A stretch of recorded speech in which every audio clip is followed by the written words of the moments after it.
अब आपको बदतमीज जोकर की हेड जोक वाली तस्वीर दिखाते हैं। कुणाल कामरा ने गजब तमाशा करके रखा है।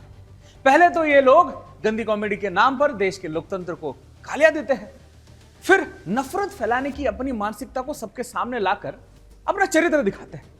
फिर जैसे ही इनकी देशद्रोही मानसिकता उजागर होती है, ये ढीठ की तरह कानून को चैलेंज करते हैं।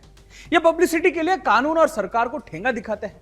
इसको लगता है कि सरकार, कोर्ट और कानून उसके डार्क कॉमेडी के मंच की तरह है। जब इसकी हरकतों पर कानूनी कार्रवाई होती है तो ये लोग सोशल मीडिया पर कानून की ध्वजा उड़ाते रहते हैं। महाराष्ट्र के उप मुख्यमंत्री एकनाथ शिंदे जी पर अपमानजनक टिप्पणी करने के बाद मामला कोर्ट तक पहुंचा। अब जब कोर्ट ने कुणाल कामरा को बुलाया तो वामपंथी टट्टू कोर्ट को ठेंगा दिखाने में पीछे नहीं हटा।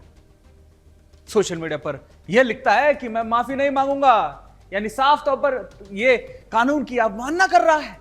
इतना ही नहीं, कामरा लिखता है कि जो लोग मेरा नंबर लीक करे या मुझे लगातार कॉल करने में व्यस्त है, मुझे यकीन है कि अब तक आपको एहसास हो गया होगा कि सभी अज्ञात कॉल मेरे वॉइसमेल पर जाते हैं, जहां आपको वही गाना सुनाया जाएगा जिससे आप नफरत करते हैं। मैंने जो कहा वो बिल्कुल वही है जो अजीत पवार ने एकनाथ शिंदे उप मुख्यमंत्री के बारे में कहा था। मुझे इस भीड़ से डर नहीं लगता और मैं अपने बिस्तर के नीचे छिपकर इस घटना की शांत होने का इंतजार नहीं करूंगा। कामरा जैसे लोग अपनी कॉमेडी के नाम पर नफरत फैलाने की कोशिश कर रहे हैं, उन्हें अपनी जिम्मेदारी समझनी होगी। कुणाल कामरा जो कभी खुद को कॉमेडी का मास्टर समझता था, अब खुद को देशद्रोह का मास्टर साबित कर रहा है, क्योंकि स्टैंड अप कॉमेडी की दुकान तो चल नहीं रही है बहुत दिनों से। ये वही कामरा जो लोगों की हंसी हंसी में समाज को सच्चाई बताने का दावा करता था, आज खुद को एक घिनौने विवाद में फंसा हुआ देख रहा है। यही है उसकी कॉमेडी का असली चेहरा। कामरा ने महाराष्ट्र के उप मुख्यमंत्री एकनाथ शिंदे जी को गद्दार कहकर न सिर्फ एक विवाद खड़ा किया, बल्कि पूरे समाज में नफरत का जहर भी घोल दिया है। कामरा के लिए कॉमेडी का मतलब क्या है? क्या सिर्फ गंदगी उगलना और समाज को अपमानित करना है? उसने जिस तरीके से एकनाथ शिंदे को गद्दार कहा, उस बयान से न सिर्फ राजनीति बल्कि समाज में नफरत का वातावरण भी बना दिया। कामरा कहता है कि आजादी है बोलने की, लेकिन दूसरों के विचारों, धर्म और भावनाओं को कुचलते हुए समाज में दरार डालना, ये कैसी आजादी है? कामरा को लगता है कि वह कानून, सरकार और न्यायपालिका से ऊपर है। उसे ये समझना चाहिए भाई कि हंसी मजाक के नाम पर वह न सिर्फ दूसरों के भावनाओं से खेल रहा है, बल्कि देश की एकता और अखंडता को भी नुकसान पहुंचा रहा है। चलिए, इस कामरा जोकर को तो छोड़िए, अब तो कुछ नेताओं ने उसे खुलकर समर्थन देने का शुरू कर दिया है। जी हाँ, आपको यकीन नहीं होगा, लेकिन इन नेताओं को लगता है कि कामरा का जोक बिल्कुल सही है।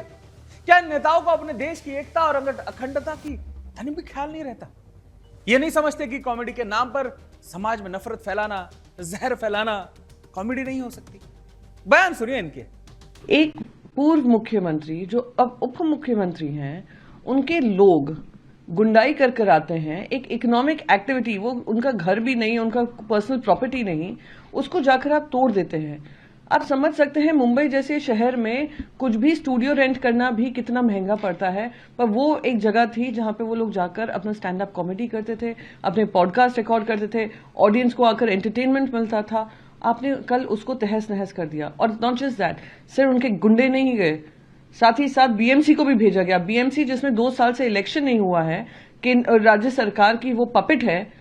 आज आप लोगों ने ओवर जीलस होकर ये जो काम किया है, महाराष्ट्र की जनता देख रही है। अगर इस तरह से बोलने के ऊपर पाबंदी लग जाएगी तो आप लोगों का क्या होगा? ऐसे ही आप लोगों की हालत खराब है। पूरा रेस्ट्रिक्शन है आप लोगों के ऊपर। अभी आप लोगों को भी कहेंगे यही न्यूज बोलिए और कुछ मत बोलिए, जया बच्चन का इंटरव्यू मत लीजिए। Where is freedom of speech? There is freedom of action only जब मारामारी हो, ऑपोजिशन को मारो, महिलाओं का बलात्कार करो, उनको टांग दो, मर्डर खत्म कर दो, जी जान ले लो।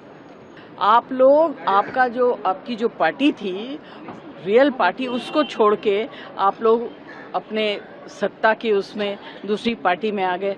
वो अपमान नहीं हुआ? वो बाला साहब का अपमान नहीं है? प्रियंका चतुर्वेदी और जया बच्चन जैसे नेताओं का समर्थन मिलने के बाद अब ये समझ में आता है कि ये वही लोग हैं जो कामरा जैसे लोगों को बढ़ावा देते हैं, मोटिवेट करते हैं। ये वही लोग हैं जो देश की लोकतांत्रिक मूल्यों का कलंकित कर रहे हैं।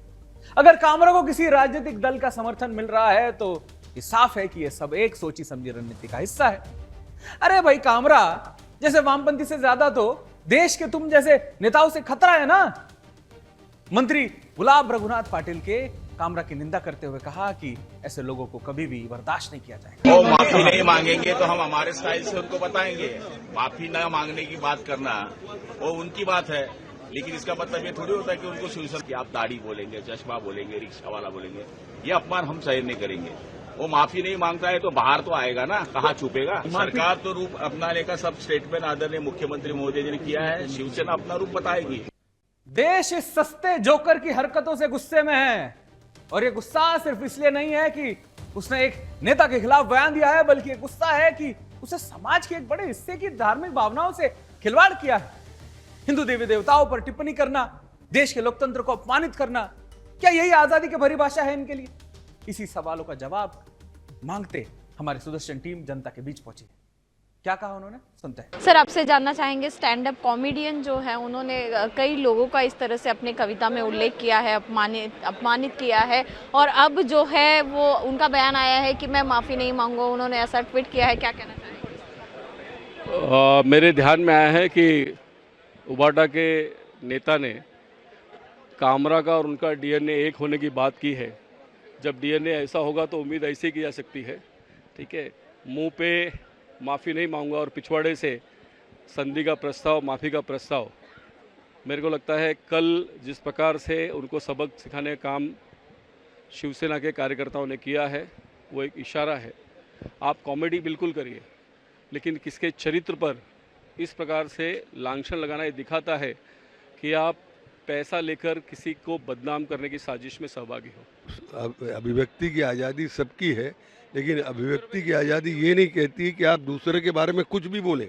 जिस तरीके से बोल रहे हैं कि मैं माफ़ी नहीं मांगूंगा, उनको आखिरी में माफ़ी मांगना पड़ेगा।